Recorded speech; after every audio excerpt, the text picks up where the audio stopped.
ناوچە گەشتیارەکانی هەورامان و هەڵەبجە ئامادەکراون بۆ پێشوازی گەشتیاران لە ڕۆژانی جەژنی قورباندا.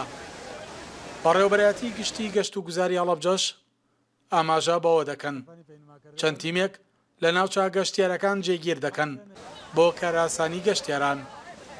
تیمێکی سێکەسی لە ئەحمەداوە، تیمێکی سێکەسی لە ناوچەی هەورامان، تیمێکی سێکەسیشمان لە ناوچەی چاوک جێگیر کردووە بە دەرلەوەی لیژنەی پشکنینمان ڕاستپاردەوە کە تەواوی ڕۆژانی جەژن لە ناوچە گەشتیارەکانە ئەمێننەوە و ئەم تیمانە بە بەردەوام لە ناوچە گەشتیارەکانە بە دوای نرخ و بە دوای دابینکردنی پێداویستەکانی گەشتیاران و بە دوای چۆنێتی هەڵسوکەوتی گەشتیار و خاوەن کەپڕەکان لەگەڵ گەشتیاراندا بە دەرلەوە بەڕاستی ئەمە تیمێکی تایبەتمان لە بازگەی خورماڵ جێگیر کردووە کە پروشەر و ڕێنمایی و پێشوازی لە گەشتیارانەکەن بۆ ناوچەکانی ئێمە.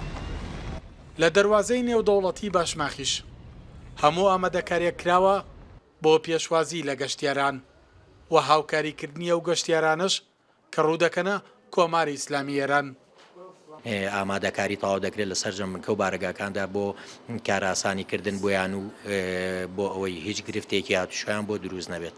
و لە یەکەم ڕۆژی جەژندا تەنها هاتوچۆی بازرگانی ڕدەگیرێت بۆ ماوەی 24 کاتژمێر. لە دووەم ڕۆژی جەژندا کارەکان ئاسایی دەبێتەوە، کاروباری بازرگانیش وەکو ڕۆژانی پێشووی لێ دێتەوە.